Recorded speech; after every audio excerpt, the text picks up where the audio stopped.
Hello everyone, my name is Anurag. Welcome back to Lal Classes. I hope you are doing well. Grammar basic to advance series में आपका स्वागत है और आज हम exercise करने वाले हैं एम्फेटिक प्रोनाउन और रिफ्लेक्सिव प्रोनाउन से रिलेटेड। तो आइए चलिए समझते हैं एक्सरसाइज के माध्यम से कि कहाँ पर रिफ्लेक्सिव प्रोनाउन और कहाँ पर एम्फेटिक प्रोनाउन का यूज़ किया जाएगा। तो चलिए स्टार्ट करते हैं। पहला सेंटेंस है आई माई सेल्फ विल गो। अब मैं खुद ही जाऊंगा, तो यहाँ पर जोर दिया जा रहा है किस पे? माई सेल्फ पे। ठीक है, मतलब कि माई सेल्फ लाया जा रहा है किसके लिए? आई के लिए। आई पर जोर दिया जा रहा है प्रोनाउन के, और एम्फेसाइज कौन कर रहा है? My self. माई सेल्फ क्या है? एक प्रोनाउन है, तो ये कौन सा प्रोनाउन बन जाएगा? जब एम्फेसाइज कर रहा है तो ये एम्फेटिक प्रोनाउन बन जाएगा।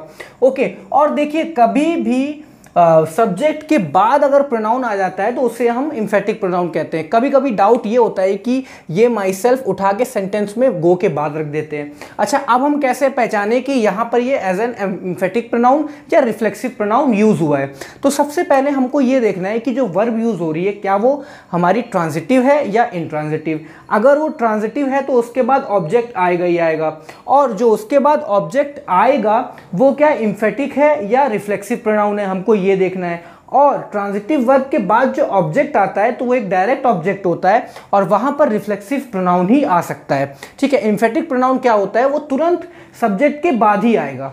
ओके, तो यहां पर आई माई सेल्फ विल गो, और गो यहां पर ट्रांजिटिव वर्ब है, उसको कोई को लेके नहीं जाना है, कोई के साथ नहीं जाना है, उसको वो खुद ही जाएगा।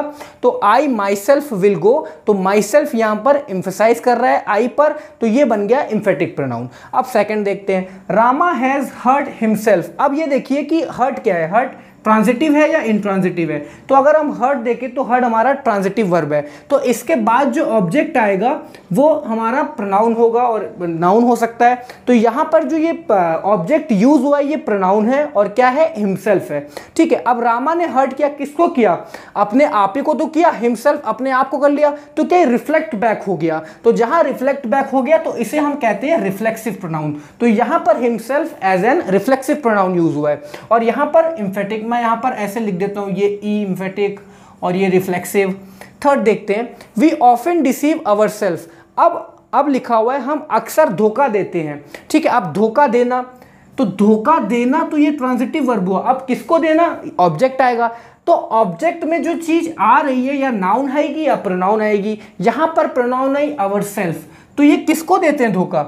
हम अक्सर धोखा देते हैं किसको? अपने आप को ही तो देते हैं। अवर सेल्फ लिखा हुआ है तो रिफ्लेक्ट बैक हो रहा है, और जहां ये चीज रिफ्लेक्ट बैक हो रही है सब्जेक्ट पे, इसे ही हम कहते हैं रिफ्लेक्सिव प्रोनाउन। तो यहां पर our self as an reflexive pronoun use हुआ है। फोर्थ देखते हैं, I myself heard the remark. अब मैंने खुद ही अपने कानों से टिप्पणियां सुनी, तो अब आई माई सेल्फ, अब देखिए आई पे जोर देने के लिए यहां पर क्या आ गया?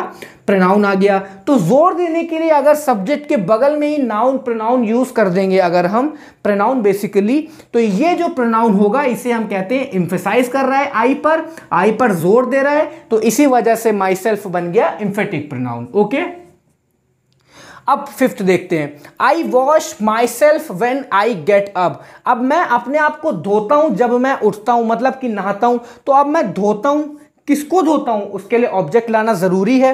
तो जब मैं ऑब्जेक्ट लाया तो यहां पर माई सेल्फ आया, तो ये किसको धोता है? खुद को ही धोता है। तो ये देखिए रिफ्लेक्ट बैक हो गया, फिर से आई पर ही आ गया, तो ये myself as an reflexive pronoun use हुआ है, तो यहां पर आर लिख देते हैं। सिक्स देखते हैं, द बॉयज हिड देमसेल्फ। अब बॉयज ने छुपाया, किनको छुपाया? अब छुपाना ये हमारा ट्रांजिटिव वर्ब है। क्या छुपाया? अपने आप को ही छुपाया, तो ये जो प्रोनाउन है ये रिफ्लेक्ट बैक फिर होके सब्जेक्ट पर ही आ गया, तो यहां पर भी as an reflective pronoun use हुआ है।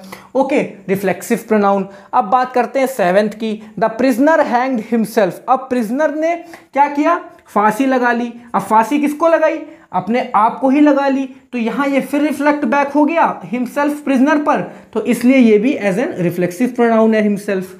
अब बात करते हैं eighth, the poor widow poisoned herself. अब पुअर विडो जो गरीब विधवा थी उसने पॉइजन दिया, किसको दिया? अपने आप को ही दिया, तो ये जो प्रोनाउन था ये रिफ्लेक्ट बैक होके सब्जेक्ट पर आ गया, तो ये जब रिफ्लेक्ट बैक हुआ तो ये हरसेल्फ क्या हो गया, रिफ्लेक्सिव हो गया। और हमको ये भी ध्यान देना है कि पॉइजन क्या है, पॉइजन एक तरह से वो ट्रांजिटिव वर्ब है, इसी वजह से ऑब्जेक्ट आएगा ही आएगा। 9th है they gave themselves a lot of trouble.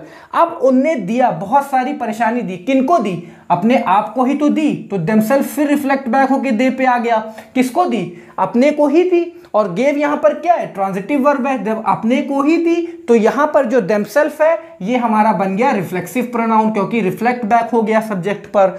10th है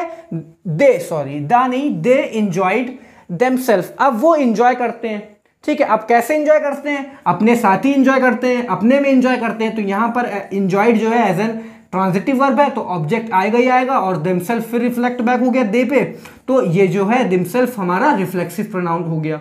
तो हमने आज जाना कि रिफ्लेक्सिव प्रोनाउन और एम्फेटिक प्रोनाउन अगर हमारे सामने सेंटेंस आ जाएंगे तो हम कैसे जानेंगे कि ये एज एन रिफ्लेक्सिव प्रोनाउन या as an emphatic pronoun sentence में यूज हो रहा है। तो अगर सबसे पहला तो रूल यही है कि अगर सब्जेक्ट के बगल में ही कोई नाउन या प्रोनाउन जोर देने के लिए सब्जेक्ट के लिए आ रही है तो वो एम्फेटिक प्रोनाउन बन जाती है। और जब ट्रांजिटिव वर्ब के बाद जो ऑब्जेक्ट यूज हो रहा है और वो ऑब्जेक्ट रिफ्लेक्ट बैक कर दे रहा है सब्जेक्ट पर, तो वो बन जाता है हमारा रिफ्लेक्सिव प्रोनाउन। आशा करता हूं कि आपको ये समझ में आया होगा। अगर इससे रिलेटेड आपको कोई भी डाउट्स होते हैं तो प्लीज कमेंट करिए, ताकि आगे आने वाले वीडियो में मैं उसे क्लियर करूं। तब तक के लिए अपना ख्याल रखिए, पढ़ते रहिए। Thank you so much. जय हिंद।